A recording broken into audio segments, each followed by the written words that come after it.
Graça e paz, irmãos. Aqui estamos para mais um vídeo. Espero que seja bênção para a sua vida. E te pedimos que, para colaborar conosco no nosso empenho de tentar trazer a palavra de Deus, se você ainda não é inscrito, se inscreva, compartilhe e curta o nosso vídeo. Amém? Deus abençoe a sua vida.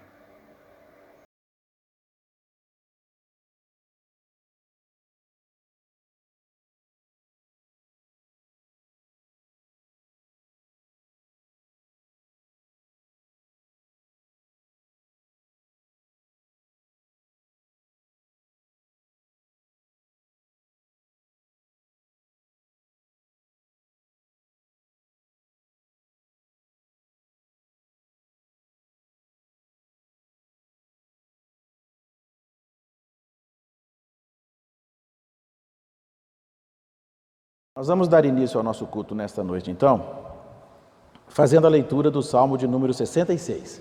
Hoje nós estamos sem a projeção e nós vamos fazer a leitura, então, aí cada um com a sua Bíblia, né? Recordar os velhos tempos, né? Abra sua Bíblia no Salmo de número 66. É isso que viemos fazer aqui hoje, amados. Viemos aclamar ao Senhor. Aclamar significa anunciar as qualidades de algo ou de alguém. Nós viemos aqui para exaltar o Senhor nosso Deus, glorificar e exaltar o seu nome. Nós precisamos muito pensar na motivação do culto, do porquê cultuamos. O próprio nome diz culto, e a gente sabe, se você for olhar no dicionário, você sabe o significado da palavra culto. Mas nós nos acostumamos, nós distorcemos tanto essa palavra que a gente fala assim, culto de aniversário, culto de inauguração, culto de formatura, né? E culto só existe um, é o que se oferece a Deus. É que se oferece, se você for olhar no sentido geral do termo, a uma divindade. No nosso caso, nós só cultuamos ao Senhor nosso Deus. Não vamos ao culto para buscar alegria, para buscar compensação emocional. Nós não vamos ao culto para buscar uma bênção pessoal. Ao culto se comparece ao local e ao momento do culto simplesmente para glorificar a Deus, para trazer glória ao seu nome. Amém, queridos? Quando Jesus fala com a mulher que os verdadeiros adoradores adoram em espírito e em verdade e que o Pai está à procura de tais, a ênfase que deve ser dada nesse ponto da frase, o Pai está à procura de verdadeiros adoradores, ela não tem como ser exagerada. Se você enfatizar isto, você vai ver que a verdadeira lição está nisso, que o Pai espera que nós o adoremos, que Ele quer que o adoremos, que Ele nos separou para que o adoremos. Amém? No momento em que nós estávamos impossibilitados de nos reunir, ainda estamos, de certa forma, com a nossa liberdade meio que cerceada, diminuída, nós estamos com uma liberdade relativa. Houveram muitas manifestações e isso por toda a igreja, não só nossa, mas em todo o país, e acredito que até pelo mundo. Todo mundo dizendo, não vejo a hora dos cultos voltarem. Não vejo a hora, estou morrendo de alegria, quero ver os irmãos, eu quero abraçar os irmãos. Tinha até algumas brincadeiras assim de gente entrando na igreja pulando, plantando cambalhota, vocês viram aquilo, né? E eu fiquei pensando muitas vezes, essa alegria, essa vontade de estar na casa, que nós chamamos de casa do Senhor, o motivo é adorar a Deus, é ter comunhão com Ele, é exaltar o seu nome, é fazer aquilo para o que nós somos escolhidos, separados, ou é simplesmente para fazer festa com os irmãos, saudade dos irmãos? É bom ter a comunhão, ela é santa e necessária, mas o que é que realmente nos motiva a querer participar do culto, estar no culto? Então, que nós possamos, conforme diz o Salmo aí, aclamar a Deus. Não sei se toda a terra vai fazer isso, mas nós vamos. Aclamai a Deus toda a terra, salmodiai a glória do seu nome. Olha, cantar a glória do nome dele com salmos. Dai glória ao seu louvor. Dizei a Deus, que tremendos são os teus feitos, pela grandeza do teu poder, a ti se mostram submissos os teus inimigos. Prostra-se toda a terra perante a ti, canta salmos a ti, salmodia o teu nome. E novamente no versículo 5, a chamada: vinde e vede as obras de Deus, tremendos feitos para com os filhos dos homens. Amém, queridos? Até aí, que nosso coração se envolva agora nisso, no ofício de adorar o Senhor.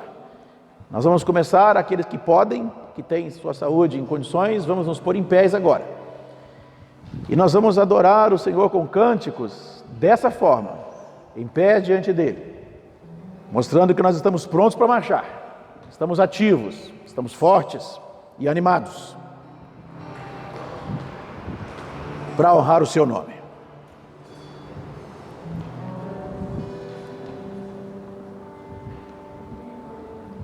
Vamos orar. Graças damos a ti, Senhor, e consagramos ao Senhor esse culto, que seja tudo para teu louvor, que seja tudo para a tua glória. Aqui no culto, Senhor, nós exercemos um maravilhoso privilégio de exaltar o teu nome, de cantar glórias e louvores ao teu nome, ainda que indignos, ainda que imerecedores desta bênção, deste privilégio. Nós o fazemos porque o Senhor Jesus, pagando o preço dos nossos pecados, nos trouxe a presença do Senhor. E como filhos, por causa do teu Filho, somos recebidos de Deus. E cantamos teus louvores, e queremos cantar agora o teu nome, não só porque o Senhor fez ou pode fazer coisas na nossa vida, não só porque olhamos para as tuas mãos e as vemos carregadas de bênçãos para nós, não só porque temos a esperança de que, se estivermos na tua presença, o Senhor nos abençoará, mas porque o teu Espírito tem nos revelado ao coração as grandezas do Senhor, a glória da tua majestade, a extensão do teu poder, e nos alegramos por termos sido chamados a te adorar. Que a nossa voz agora, Senhor, seja fortalecido pela unção do teu Espírito Santo, e que com verdadeira justiça nós possamos proclamar o teu nome. Proclamar agora o teu nome. Recebe a adoração, Senhor. A ti queremos fazer um trono de louvor. Recebe nosso clamor. Que o nosso espírito esteja preparado para dar a ti o culto que o Senhor, que a ti é devido, o Senhor merece. Yeah.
Nós estamos numa mensagem seriada. Pregamos a semana passada aquilo que chamamos de primeira parte de um coração dedicado a Deus. E hoje nós vamos dar continuidade. Eu vou rapidamente só tentar relembrar alguma coisa para a gente ganhar tempo. Eu citei aqui a passagem de Filipenses, no capítulo 2, o verso 13, onde Paulo lembra que o Senhor diz: filho meu, dá-me o quê? Dá-me o teu coração. O Senhor quer o nosso coração. E na introdução, semana passada, nós dissemos que o nosso coração, que o Senhor quer, é tudo que nós somos, é a essência do que nós somos. O nosso coração é o nosso interior, é a pessoa que somos por dentro. E quando o Senhor pede o nosso coração, Ele está falando: eu quero você inteiro, eu quero você todo, eu não quero você pela metade, eu não quero parte de você. O curioso é que todos nós que nos convertemos sabemos a seriedade do Deus a quem servimos, então deliberadamente nenhum de nós brinca com esse Deus. Nenhum de nós pensa na possibilidade de brincar com Ele. Mas o pior é que, se nós formos dar uma olhada na nossa vida, na forma de viver a nossa vida, na forma de viver a nossa fé, nós vamos ver que há alguma coisa no nosso proceder que não é brincadeira, mas é algo como um desleixo, algo como uma desconsideração pela seriedade que é esta vida com o Senhor. Quando o Senhor diz: filho meu, dá-me o teu coração, Ele está dizendo: eu quero tudo que você tem. Que o texto diz: dá-me, filho meu, o teu coração, e os teus olhos observem os meus caminhos. Isso é Provérbios. Amém, queridos? Isso é Provérbios. Nós temos que prestar atenção na palavra do Senhor. Cansei de viver numa igreja que é a igreja da minha era, é a igreja da minha época, que olha para a Bíblia como uma caixinha de promessa, que olha para a Bíblia onde pode tirar alguma palavra de pensamento positivo, alguma palavra de ânimo,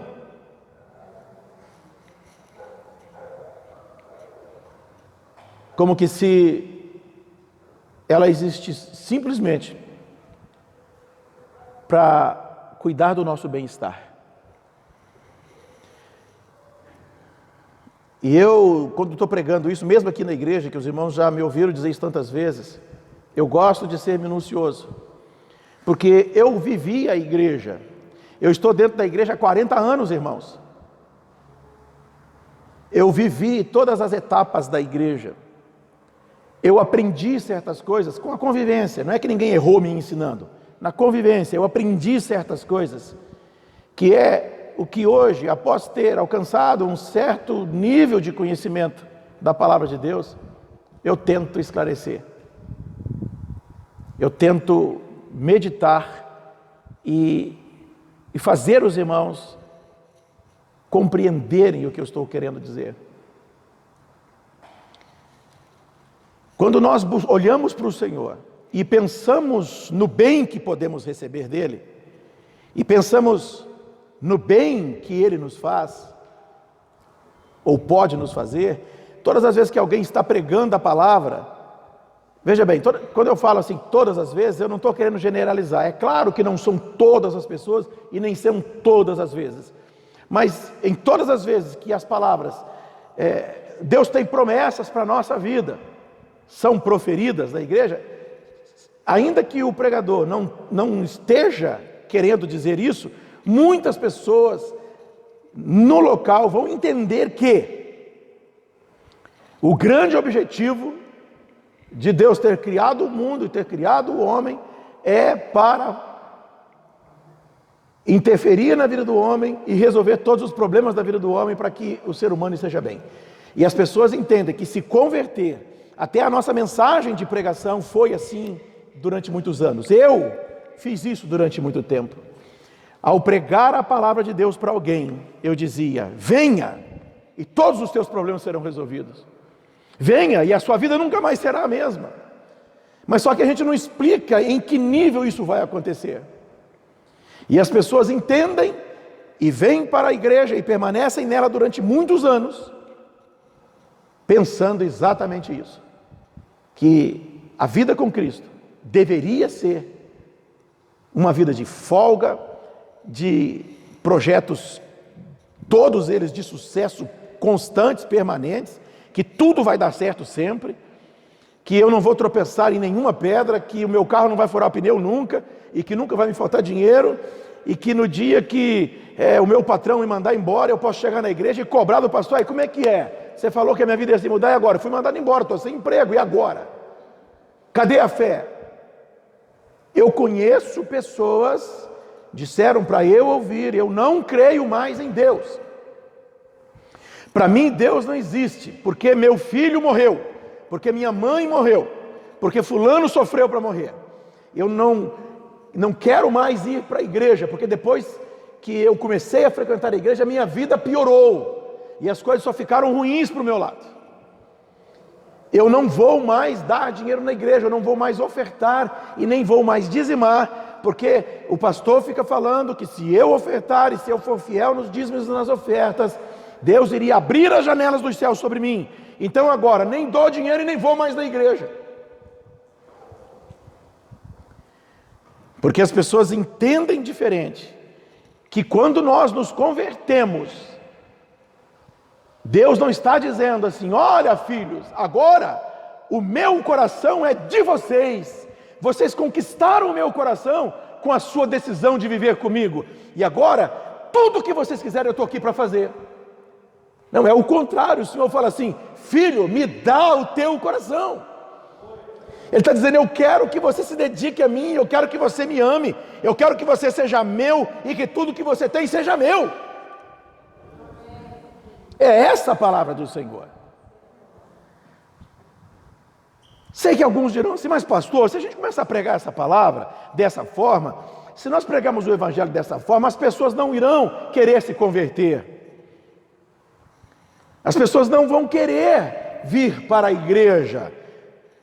Queridos, vou falar uma coisa para você, e você sabe disso, você que está aqui presente já sabe disso, que o que toca o coração do incrédulo, o que toca o coração do pecador e o faz amar a Deus, se apaixonar por Deus, é o poder do Espírito Santo presente na palavra. O poder do Espírito de Deus nós chamamos de unção, que está na palavra. Ao ouvir a palavra, ela gera fé no coração do pecador, e ele entende que a grande procura da sua vida finalmente está chegando ao fim, porque ele encontrou aquele que é a resposta para a sua vida. É assim que funciona. É o agir de Deus. As pessoas não se convertem porque a palavra na nossa boca tem que ser agradável e atrativa. As pessoas se convertem porque o poder que está por trás da palavra que pregamos é tremendo, é imparável, é irresistível. Este poder transforma vidas e transforma corações. As pessoas não vão vir a Jesus por causa das promessas que fazemos a elas. E aqueles que assim procedem acabam se convencendo de procurar uma vida melhor estando dentro de uma igreja evangélica, estando aos pés, e nem falam assim, estar com Deus, estar aos pés do Senhor, dizem estar na igreja. Quantas vezes você ouviu a expressão, quando eu fui para a igreja, quando eu vim para a igreja, quando eu estava para a igreja, e quantas vezes você ouviu pessoas que estão afastadas dizerem, eu preciso voltar para a igreja? Sim ou não? O negócio é com Deus, não é com a igreja. Quando nós nos unimos ao Senhor, nós nos tornamos a igreja. Amém, queridos?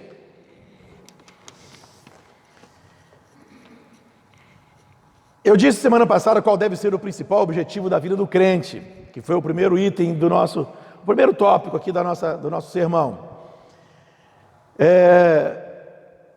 Qual deve ser o principal objetivo da vida do crente? O principal objetivo da vida do crente é buscar o Senhor, é servir o Senhor, é dedicar o seu coração totalmente a Ele. Esse deve ser o principal objetivo. E quando a pessoa se converte, o Espírito Santo de Deus coloca isso no coração do salvo. Coloca o desejo de buscar ao Senhor, de agradar ao Senhor, de estar com o Senhor.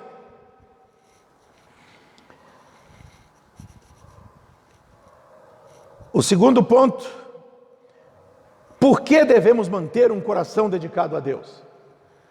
Manter significa, por exemplo, quando você compra um carro,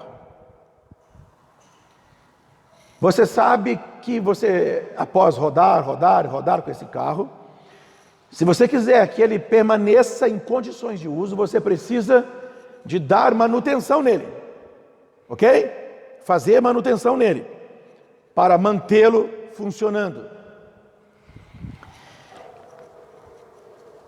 Quem se lembra, quem vai saber me dizer onde na Bíblia está uma passagem que o Senhor fala assim: você até fez umas coisas boas, já percebi que no seu coração havia um desejo de me servir, que você foi fiel, resistiu umas tentações e umas provações aí, umas perseguições, você se manteve fiel, mas eu tenho contra ti, meu Deus, que palavra dura, eu tenho contra ti, que você já não me ama como amava antes. Onde é que está escrito isso? Apocalipse. Você deixou aquele primeiro amor, aquele amor do primeiro momento, aquele amor apaixonado. Eu já ouvi tantas pessoas, por causa de não conhecer muito bem o português, falar assim: não, por Jesus a gente não tem paixão, a gente tem amor.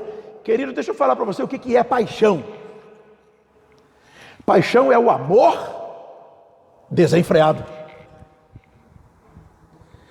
Paixão é o amor enlouquecido. E vez por outra, o nosso amor precisa ser renovado, restaurado, para que nós possamos estar apaixonados por Ele. Apaixonado é quando o sujeito está meio tresloucado. O camarada que está apaixonado por uma moça, quando ele ouve o nome dela, ele já quer chorar, ou sorrir, só de lembrar dela, e vice-versa, né? Por causa da paixão, as pessoas perdem a noção das coisas, desobedecem pai, mãe, abandonam emprego, faz coisa que não deveria fazer, tipo, para quem não é cristão, não é? Usar drogas, começar a beber, ir para as noitadas, para estar com a pessoa por quem está apaixonada. A pessoa, quando se apaixona por outra, o camarada pode ser o pior bandido da face da terra, pode ser o maior calhorda da face da terra. A moça fala assim: mamãe, mas ele é tão bom para mim. Quem está apaixonado vê qualidades onde não existe. Como é que está o nosso coração? Como é que está a decisão do nosso coração em estar com o Senhor, em servir o Senhor, em viver para Ele? Nós estamos mantendo a nossa fé? Estamos mantendo o nosso amor? Estamos mantendo a ligadura do nosso coração com Ele? Por que temos que manter um coração dedicado a Deus? Eu li aqui quando Davi ora a respeito de Salomão. Davi, na verdade, fala com Salomão e fala assim: olha, porque Davi teve uma experiência tremenda com o Senhor. A respeito de Davi, Deus disse alguma coisa sobre o coração dele, lembram? Encontrei em Davi um homem cujo coração é segundo o meu coração. Segundo é de acordo com.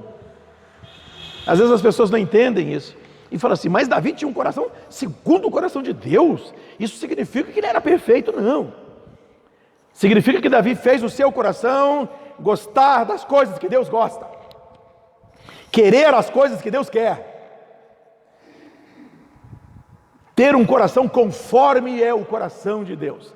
Eu sempre digo que quando a pessoa é chamada por Deus, é elegida por Deus para a salvação, quando o Espírito Santo é concedido a ele, a primeira coisa que o Espírito Santo traz ao coração do crente, do novo crente agora, é o desejo de servir ao Senhor com a totalidade de coração. É o desejo de querer as coisas que Deus quer. E o motivo por que o cristão não peca, porque o verdadeiro Filho de Deus não peca, é isso. Não é só por medo, não é porque ele pensa que se pecar ele vai para o inferno. O motivo porque o cristão não peca é porque o Espírito de Deus que está nele abomina o pecado e faz com que ele queira rejeitar o pecado, faz com que ele tenha aversão ao pecado e faz com que ele queira as coisas que Deus quer, amar o que Deus ama, desejar o que Deus deseja. Pregamos a palavra para o pecador, não porque amamos o pecador, porque se os pecadores fossem esperar a igreja amá-los,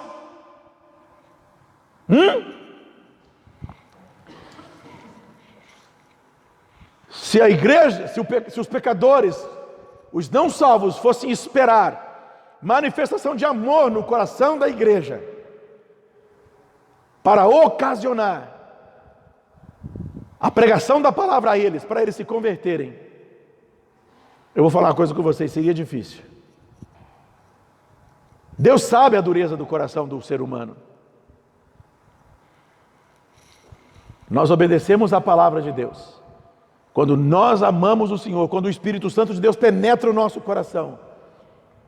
O nosso desejo é o desejo do Senhor.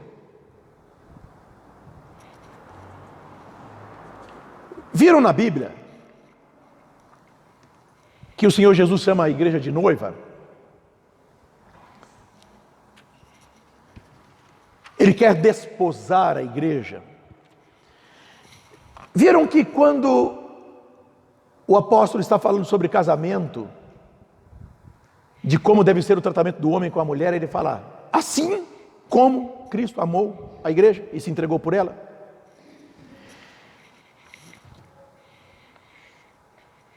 Quando o Senhor separou homem e mulher e os fez uma família, a primeira família,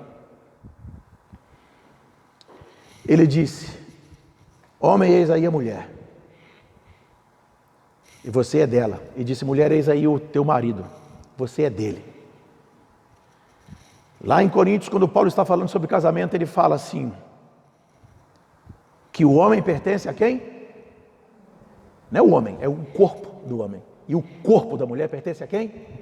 Ao seu marido. Nós pertencemos ao Senhor, nós somos dele. O nosso desejo deve ser para o Senhor. Tem que haver uma relação profunda entre nós e o Senhor. É isso que as pessoas não entendem.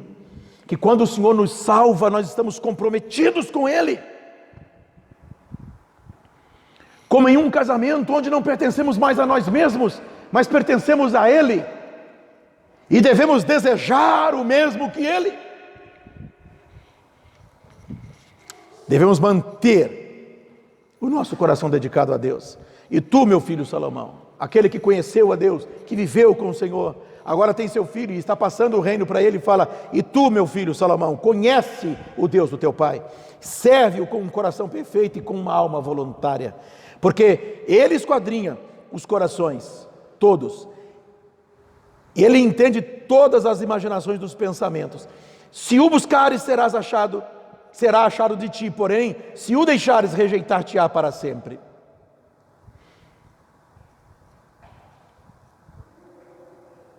Quando nós fomos interceder pelas pessoas, a intercessão deve ser essa. Nossa orientação, nosso ensino deve ser essa. Entrega teu coração ao Senhor. Que o teu coração seja do Senhor. Este é o caminho para a tua vida. Não sei quem me falou essa semana alguma coisa, acho que foi o pastor Daniel, que disse que ele encontrou com uma pessoa e que disse que estava com a vida toda arrebentada e que estava precisando de Jesus. Aí o Daniel falou, o caminho é esse mesmo, é por aí mesmo, é nessa direção. É isso mesmo, né? Mais ou menos assim. É isso que devemos dizer para as pessoas. Você está preso em cadeias do inferno. Você está preso debaixo da maldição do pecado. E nada na sua vida vai funcionar. E se funcionar, e se você encher seus bolsos de dinheiro, é possível que a sua vida melhore até o ponto de você ter tanto dinheiro que você não vai sentir mais falta de nada. Mas ainda assim, o teu coração, amaldiçoado pelo pecado, vai estar tão mal que você não será feliz. É isso que temos que pregar para as pessoas. Porque o que você precisa é que o teu coração seja dele. Totalmente, cada dia da sua vida. Devemos manter nossa comunhão com ele, porque se nos afastarmos dele, ele se afasta de nós. Amém? Devemos manter nosso coração dedicado a ele, apaixonado por ele, não por nós mesmos, não pela nossa imagem no espelho, ou no Insta, ou no Face. Eu fico admirado de ver, eu vejo alguns pastores, amigos meus, que as publicações deles todas têm um ícone, um símbolo da cara dele. Tudo que ele escreve tem a foto dele. Faz uma frase e põe o rosto dele. Irmão, sabe como é que se chama isso? Narcisismo. Houve um camarada na mitologia grega que morreu porque amava a sua própria imagem, o tal de Narciso. Ele amava a sua imagem. Ele se apaixonou tanto pela sua própria imagem, que um dia, admirado com um reflexo na água, disse, não aguento, eu me amo, eu tenho que me abraçar, e pulou na água e morreu afogado. Isso é narcisismo. E tem gente que ama a sua própria imagem. Sabe aquela fotinha?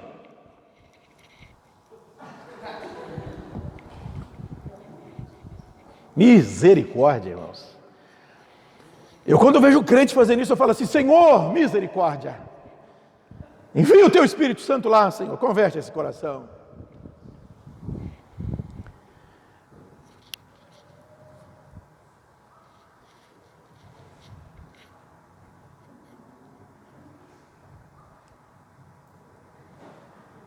Quando Davi foi orar a respeito de Salomão, sabe como é que Davi orou? Pediu a Deus por Salomão. Ele falou assim, e a Salomão, meu filho, dá um coração perfeito para ele. O Senhor não orou para que ele tivesse riqueza, para que ele sustentasse o reino, a coroa, para que ele mantivesse a coroa, para que ele tivesse vida longa. O Senhor disse, dá ao meu filho um coração puro, perfeito. Esta é a oração. Querido, se você tiver um filho, escuta o que eu vou te falar, mas com muito cuidado para você não me entender errado. Se você tiver um filho e o seu filho morrer aos 30 anos, você vai se descabelar, você vai ficar desesperado com isso. Mas se você souber com certeza que o coração do teu filho era do Senhor Jesus e que ele foi para a glória do Senhor, você será tremendamente consolado. E você saberá que não perdeu o seu filho, mas ganhou-o para Cristo. Porque você pode perder qualquer coisa nessa vida, você não pode perder a comunhão com teu Deus.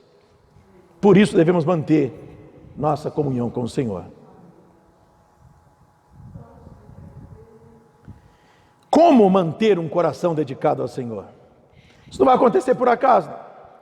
Não é porque chegamos na igreja e cantamos a linda música, que veio muito de acordo com o que eu ia pregar.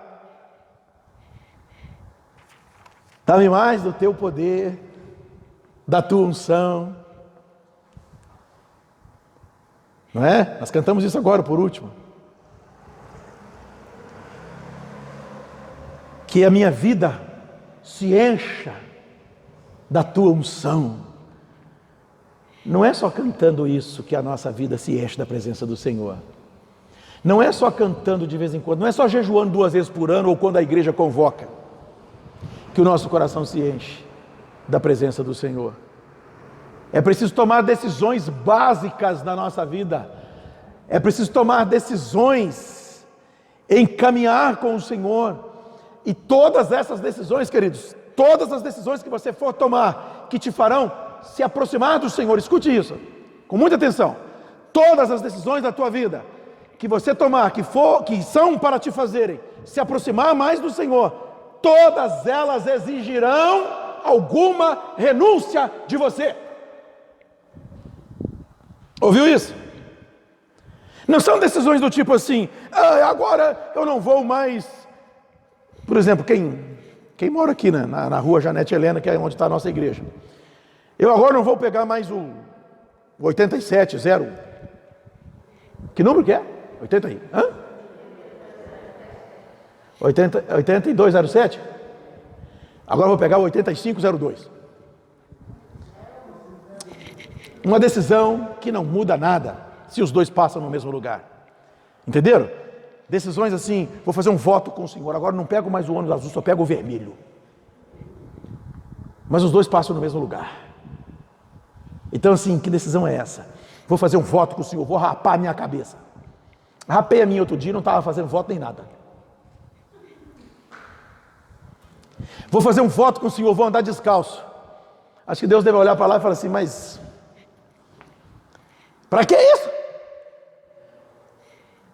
Sabe o que foi que Davi, esse que estava ensinando o filho dele a dar o coração, falou quando ele foi lá na propriedade de Araúna, alguma coisa assim, e falou com ele assim, me vende um pedaço desse terreno seu aí, não quero nem saber do preço, me vende um pedaço aí porque eu vou fazer um altar e fazer um sacrifício ao Senhor aqui.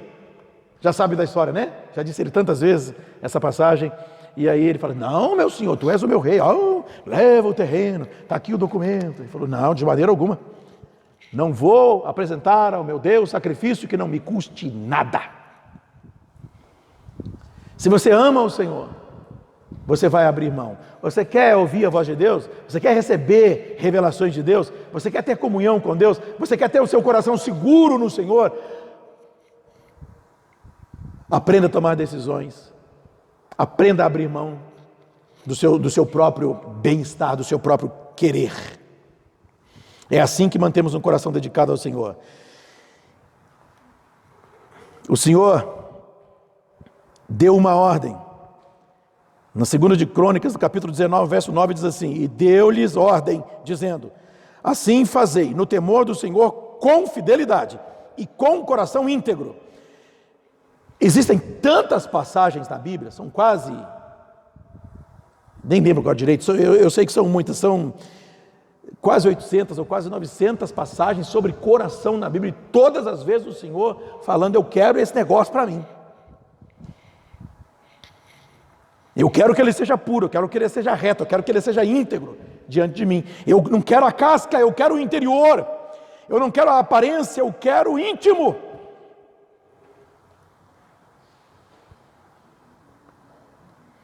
Quer ver quando o Senhor se zanga com alguém, porque ele se afasta do Senhor, e fez o que era mal, porque não preparou o seu coração para buscar ao Senhor. Quando o homem deixa de buscar ao Senhor, ele se afasta do Senhor, então ele deixa de ver o Senhor, ele deixa de querer as coisas que o Senhor quer, e o seu coração não é mais do Senhor. Precisamos firmar nosso coração cada dia, mais e mais. Olha essa passagem aqui, ó. Portar-me-ei com inteligência no caminho reto. Quando virás a mim, andarei em minha casa com um coração sincero. Não porei coisa má diante dos meus olhos, odeio a obra daqueles que se desviam. Não se me pegará a mim. Um coração perverso se apartará de mim. Não conhecerei o homem mau. Isso está no Salmo 101, queridos. Sabe o que é isso? Uma vida aliançada com Deus. Não vou permitir que o meu coração seja contaminado. Vou me afastar do homem mau, do caminho mau. Não vou aceitar pensamentos ruins. Tem crentes que conseguem passar um grande período dentro da igreja, servindo ao Senhor, entregando a oferta, entregando o dízimo, cumprimentando com a paz, a graça, a paz do Senhor, a paz do Senhor Jesus, cumprimentando os irmãos, meu amado, meu querido, e fecha os olhos e chora na presença do Senhor, e há pessoas na igreja que ele não consegue amar. que ele não consegue perdoar, que ele não consegue conviver, que ele não consegue olhar para aquela pessoa com um olhar de misericórdia. Vi um quadrinho desses que se publicam nas mídias sociais, desenhadinho, uma mulher toda enojadinha porque uma pessoa, um mendigo, passa perto dela, ela fala: nossa, que cheiro horrível, que ser humano desprezível. Aí a outra, em outro quadro, ela comete um ato de discriminação racial. No outro, ela está conversando com algumas pessoas na porta da igreja e rindo com a mãozinha na boca, falando assim: olha como é que esse povo se veste mal. Olha que mulher gorda, que coisa horrorosa, não suporta essa mulher. E no quarto quadrinho, ela está ajoelhada na frente da igreja com a mãozinha, as mãozinhas assim, olhando para o céu, aquela auréolazinha na cabeça e dizendo assim: oh Senhor Deus, eu te amo tanto. É assim que nos aproximamos de Deus? É assim que firmamos nosso coração no Senhor?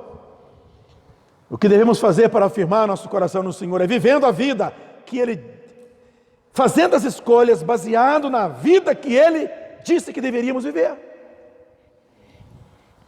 Vida com santidade. Em outra passagem está escrito assim: louvar-te-ei entre os povos, Senhor. Temos que declarar, temos que testemunhar. Eu li o salmo de abertura hoje dizendo assim que nós temos que aclamar o Senhor entre os povos, pronunciar a sua glória, pronunciar a sua santidade, a grandeza do seu nome. A ti cantarei louvores entre as nações.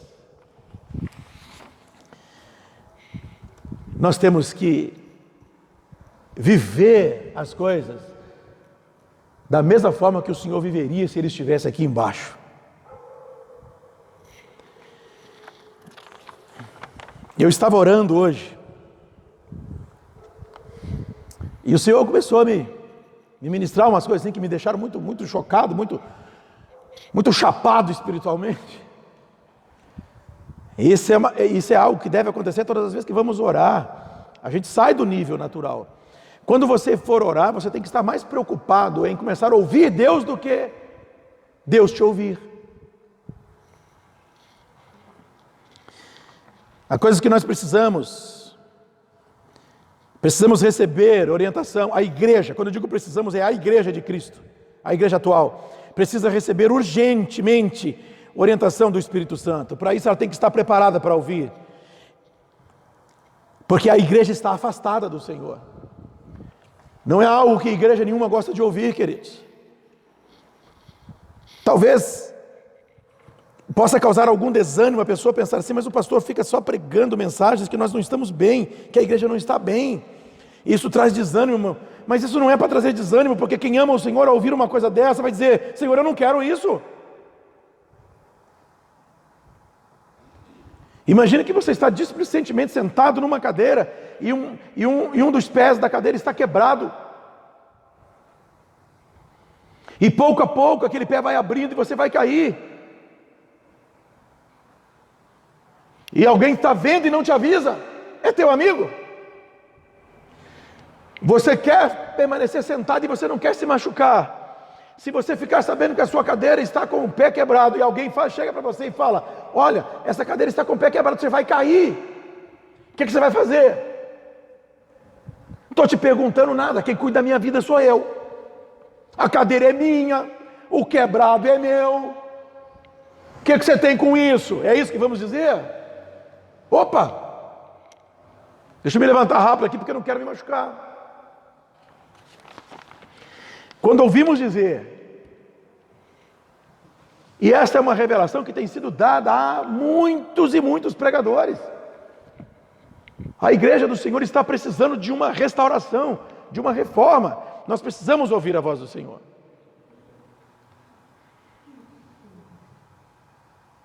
É claro que o Senhor nem um instante parou de dar essa orientação, nem por um instante o Espírito Santo parou de falar à igreja. Nós é que perdemos a habilidade de ouvi-lo. Estamos tão distantes das coisas que o Senhor tem a nos mostrar. É uma palavra de exclamação. Estamos tão distantes. das coisas que o Senhor tem a nos mostrar, que temos nos contentado com bagatelas. Nos contentamos com coisas que chamamos de bênçãos e que são tão pequenas, conforme eu preguei há pouco tempo, todas elas relacionadas à nossa vida na terra. Como a humanidade se perdeu do Senhor, se afastou dele. Naquele tempo em que o Senhor viveu entre os seres humanos, entre nós, aquela primeira geração de discípulos que conheceu a revelação direta do Espírito Santo, ensinos que vieram direto da boca do Senhor Jesus, verdades tão tremendas que mais à frente eles ensinaram essas verdades para outras pessoas. Aquele povo, eles mesmos e os que eles ensinaram, caminharam debaixo da luz da revelação profunda que veio direto do Senhor. Não é à toa que eles enfrentaram seus algozes, enfrentaram os verdugos, enfrentaram chicotes, enfrentaram espada, enfrentaram lanças, perseguições, passaram fome, nudez, solidão, abandono, e não voltaram atrás porque algo grande os movia, algo muito profundo foi ministrado a eles. E onde estão essas revelações para a igreja de hoje? Onde está esse profundo relacionamento com Deus hoje?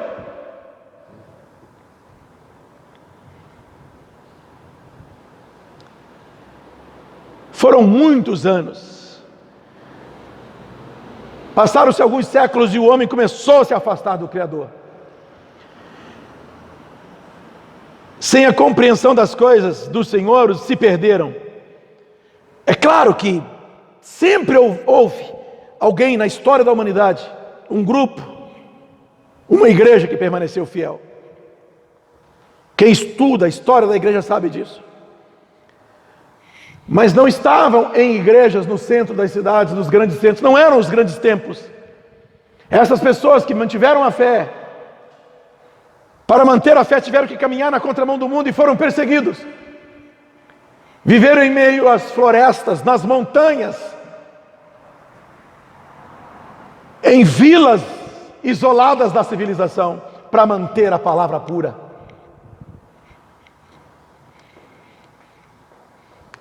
Alguns permaneceram fiéis à palavra.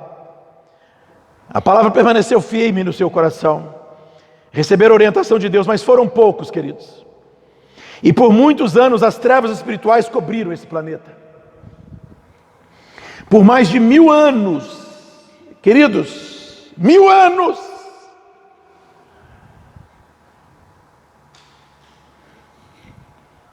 A civilização humana conheceu algo chamado a Era Negra da história. Parte do tempo conhecido como Idade Média.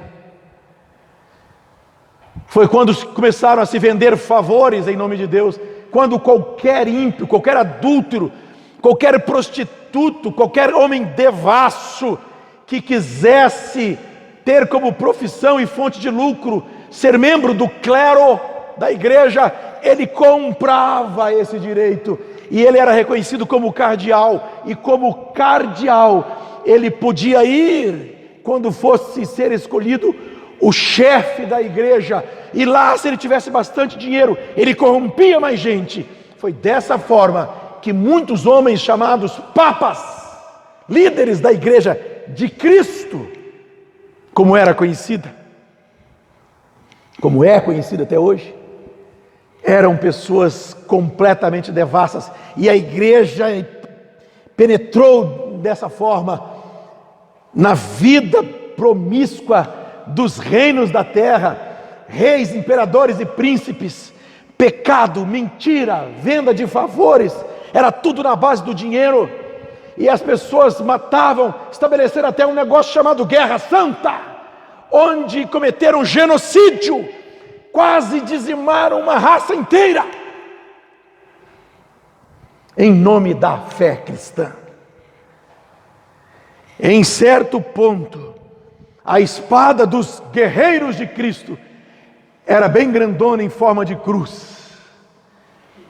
Com a mesma espada que eles decepavam cabeças e abriam ventres, eles viravam ela de cabeça, punham no chão, ajoelhavam na frente e oravam, dizendo que estava se ajoelhando diante da cruz. O mundo cometeu torpezas em nome de Deus, se afastaram tanto de Deus, que cometeram coisas torpes, misturaram as palavras de Deus com as suas próprias crendices, cada um levado pela inclinação má do seu próprio coração, cada um inventou males piores que os outros. Tantas heresias surgiram, desvios foram tantos que chegaram a pensar que com seu dinheiro podiam comprar o favor do Senhor e que podiam fazer guerras santas, cometerem genocídios em nome da fé. Alimentaram ilusões com a ideia de que aquilo que faziam para si mesmos era para a glória do Senhor. E você vai dizer assim: não, pastor, eram sem vergonha, eles sabiam que não era. Não, queridos, eles estavam tão afastados que acreditavam estar fazendo a obra do Senhor. Eles tinham pavor de serem excomungados, eles tinham pavor do inferno. Muitos deles, quando eram excomungados pela igreja, se matavam de desespero, de pavor. Eles tinham medo, eles eram sinceros, mas estavam afastados de Deus, porque o seu coração se afastou do Senhor.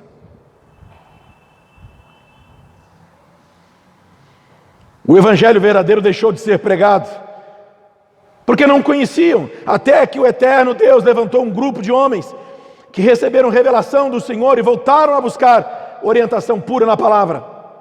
Assim nasceu o movimento, eu digo moderno em comparação aos muitos séculos da humanidade depois de Cristo. Movimento moderno chamado Reforma Evangélica.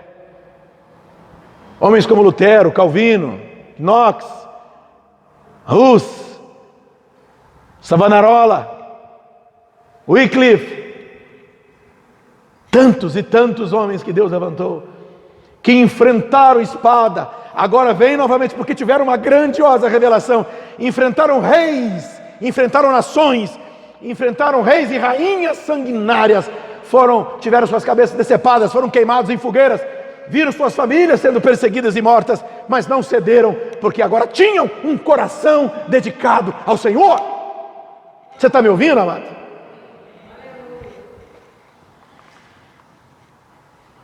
A igreja caminhou por um tempo debaixo da orientação daquela reforma, mas novamente a ignorância e o coração embrutecido pelos sentidos carnais encontra hoje nomes requintados e explicações bem elaboradas para dar vazão aos sentimentos deturpados do coração pecaminoso. Hoje as pessoas conseguem de novo colocar nomes santos em atitudes pecaminosas relacionadas à fé, e roubam, e mentem, e adulteram, e se prostituem, e vestem uma capa de santos e dizem ser homens de Deus. É assim que a igreja de Deus está contaminada.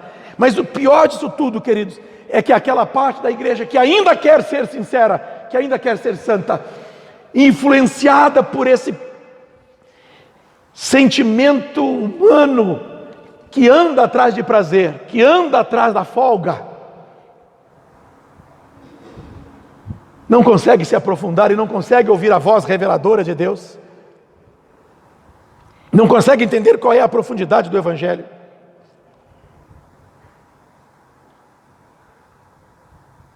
Oramos a Deus que abra o nosso entendimento, abra o entendimento da igreja dele, pelo menos, que ele olhe para a nossa geração, diga amém, que ele olhe para a nossa geração, que nos abra olhos e ouvidos para entendermos o que é a verdadeira espiritualidade, que possamos ouvir a voz do Senhor, possamos discerni-la tão bem, que ela faça nossos corações mudarem, nossa igreja mudar, nossa vida mudar, que possamos obedecer a sua orientação.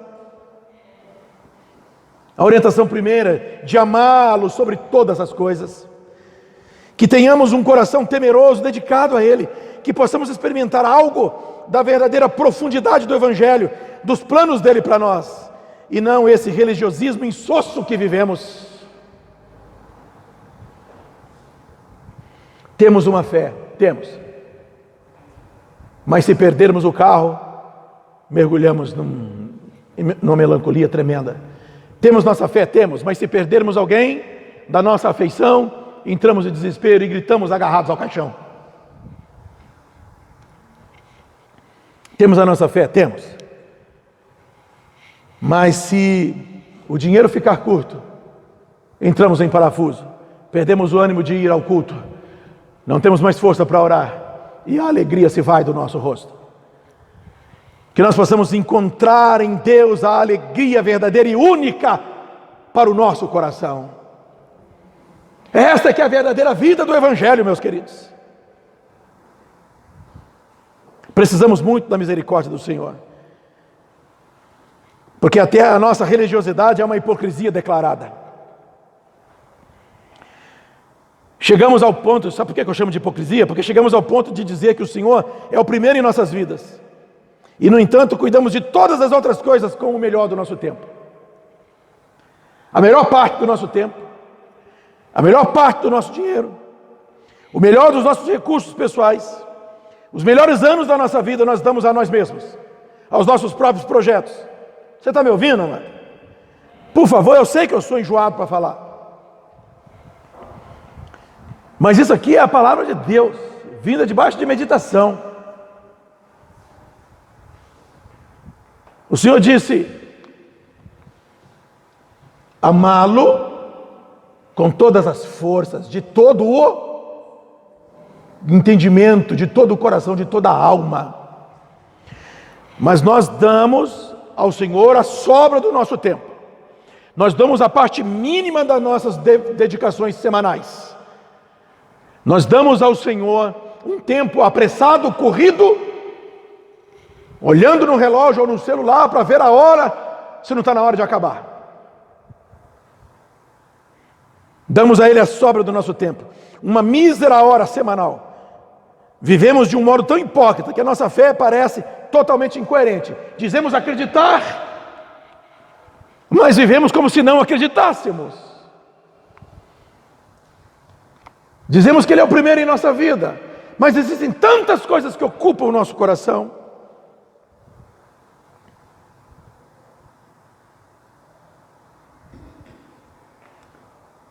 Precisamos da Tua graça, Senhor.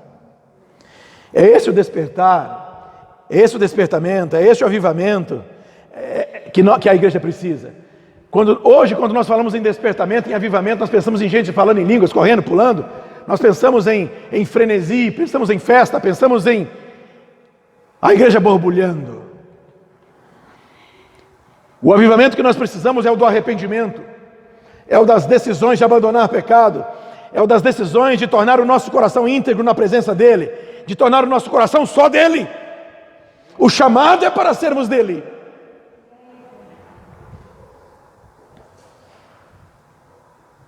Mesmo quando a igreja hoje pensa em avivamento, o que na verdade ela está pensando em mais um pouco daquela festa, mais um pouco daquele movimento, mais um pouco daquela ilusão. Quanto precisamos entender o que eram as palavras de João Batista: produzir frutos dignos de arrependimento. É disso que nós precisamos, de arrependidos, produzir frutos, tomar atitudes que honrem o nome do Senhor, que o nosso coração seja dele. É isso que precisamos desejar. Sabemos que alcançar esse nível de comunhão, que muitos poucos alcançaram, é que hoje é quase inalcançável para o ser humano. Sabe por que é quase inalcançável para o ser humano? Porque nós estamos tão envolvidos, nós estamos tão doutrinados com a ideia de que nós temos o direito de estar bem. Essa palavra feliz, que na Bíblia é traduzida por bem-aventurança, a palavra felicidade, no seu significado literal, significa alcançar bom êxito. Ser feliz significa levar a bom termo um projeto. Seria eu perguntar: deu tudo certo lá, irmão? Hoje em dia nós falamos assim: fechou? Deu certo? Se perguntássemos: foi feliz no seu projeto? Sim, fui.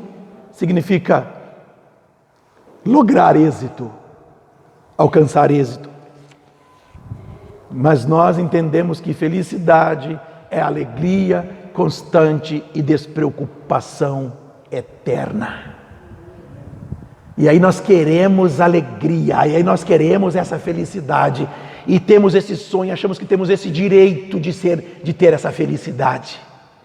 Mas essa felicidade está ligada ao nosso coração, está ligando o nosso coração ao coração do Senhor. Essa alegria, essa felicidade, você só vai encontrá-la em Deus. E ela não tem nada a ver com possuir coisas, ter coisas ou fazer coisas. Essa alegria tem a ver com o nível de comunhão que eu tenho com Ele. Tem a ver com o tanto do meu coração que é dele. Eu ouço pessoas dizendo assim: felicidade não existe. Geralmente por autocomiseração. Geralmente porque quer dizer eu sou infeliz, as coisas dão errado para mim. Geralmente porque quer dizer, olha que infeliz que eu sou. Ninguém me ajuda a ser feliz. O cristão não tem o direito de dizer que não é feliz. Ele é feliz porque a obra de salvação na vida dele chegou ao êxito, chegou ao sucesso. O Senhor teve êxito, o Senhor foi feliz em nos salvar. Nossa alegria é perfeita. Mas estamos tão envolvidos com a busca da felicidade, aquela que é a propaganda do banco, do cigarro, da bebida, da fábrica de carro, da imobiliária. Sabe aquela propaganda que mostra as pessoas felizes, a mulher assim em câmera lenta balançando o cabelo e abraçando o marido, e ele feliz entregando a chave da casa para ela? Este é o nosso sonho de felicidade. Sabe aquela felicidade da pessoa correndo com cabelos esvoaçantes ao vento no lombo de um cavalo pelo campo e dizendo: essa é a felicidade que o nosso coração acostumou-se a querer. Sabe aquele homem sentado na praia, na cadeira de, será que chama aquilo? De sol, de descanso, cadeira de praia? Espreguiçadeira, até o nome é pecaminoso. Jogando a vara lá no mar assim. A gente olha para aquilo e fala assim: isso aqui é vida. Jesus olha e fala assim: isso aqui é desperdício. Nos acostumamos com essa ideia de felicidade. Querido, pare de trabalhar pensando que você vai acumular dinheiro para ser feliz. Trabalhe para honrar a sua família, trabalhe para cuidar de você mesmo, de modo que te sobre tempo para honrar o Senhor com a sua vida. Trabalhe para honrar a obra do Senhor com o ganho que Ele te der. A felicidade virá ao teu coração, porque o Senhor estará dentro de você.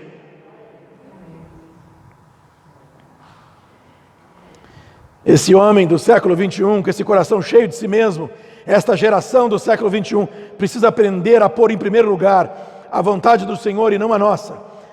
Que seja retirado deste nosso coração corrompido a atração pelas coisas da carne, que nos afasta cada vez mais do eterno Deus. Oramos para que possamos entender a verdadeira revelação que Gálatas traz, entender o capítulo 5 desse livro, quando fala que o Espírito luta contra... Olha a Bíblia dizendo. Por que é que nós não ouvimos o Espírito? Ei, você aí, está aqui sentado hoje me vendo, que já teve seus momentos de avivamento, de renovação, de preenchimento do Espírito. Por que o teu coração passou a almejar outras coisas? Que não esta presença constante. Que não entender a vontade desse Espírito. Porque Ele não vem só para nos visitar, Ele não vem só para sacudir o nosso íntimo e nos fazer sorrir de alegria, e nos fazer chorar de prazer, e nos fazer querer morrer e ir para o céu. Esse Espírito vem a nós para revelar ao nosso coração a sua vontade. Como é que eu comecei a falar isso aqui? Precisamos receber orientação urgente do Espírito Santo. É isso que Ele vem fazer. Que o nosso coração seja do Senhor. Entender que esse coração corrompido nos afasta do Senhor. Romanos 8 fala que a carne não pode agradar a Deus. Que nós possamos querer as coisas espirituais. Precisamos viver para as coisas do Senhor. Se amarmos as obras do Senhor, sabemos que Ele nos receberá para si. E grandes e maravilhosas revelações virão do seu coração para nós. Porque quando o homem se afasta do Senhor, ele começa a ter revelações, sabia? Quando o homem se afasta do Senhor, ele começa a ter revelações espirituais do seu próprio coração. O espírito do homem começa a falar ao homem, e ele começa a dizer: espera aí, nós temos direito. Espera aí, ele nos criou, e ele diz que ama, ele tem que nos dar, ele tem que cuidar de nós. É isso a Bíblia está falando. Ele começa a ter revelações de si mesmo. Ele para de ouvir a voz do Espírito. E ele começa a dizer asneiras do tipo: a palavra de Deus não é a Bíblia não é a palavra de Deus. Quando nós começamos a criar coisas, foi isso que aconteceu com os crentes da era negra da história, da Idade Média. Quando se afastaram tanto de Deus que começaram a fazer loucuras em nome da fé, a matar raças, cidades, dizimar cidades inteiras em nome da fé. Porque se afastaram tanto de Deus que perderam a revelação, perderam a orientação. E o homem da era moderna e a geração moderna, infelizmente, que tem influência sobre nós que somos igreja, é difícil, querido, você pertencer a uma civilização, estar envolvido numa sociedade e você ter pensamentos absolutamente dissociados dessa sociedade. É difícil você não ser influenciado pelos livros quando você for estudar, pela história, pelos seus professores. É difícil não ser influenciado pela mídia, pelos jornais que você leu e assistiu e ouviu. É difícil a sua mentalidade não ser distorcida pela internet que você vê todo dia. Estamos nesse mundo, queridos.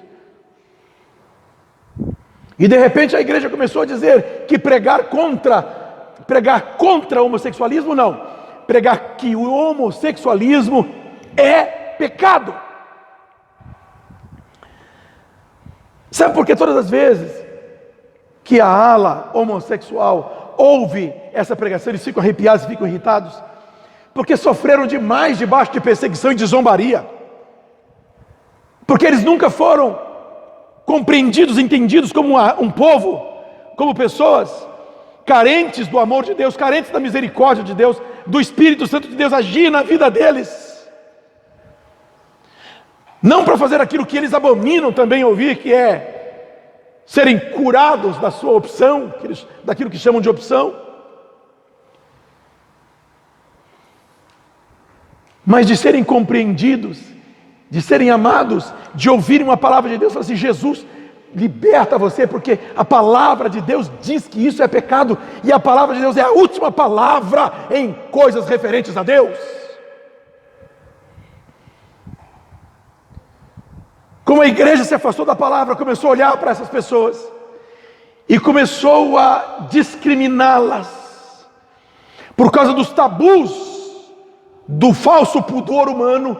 Começaram a atacar essas pessoas e a debochar deles e a fazer piadas. Vemos pregadores, conversávamos eu e o pastor Daniel a respeito disso, de um homem que é um ícone da pregação do evangelho nesse país, zombando em cadeia nacional de alguns homossexuais que foram discutir com ele, fazer um debate com ele, fazendo os deboches que as pessoas fazem em qualquer viela cheia de maus elementos.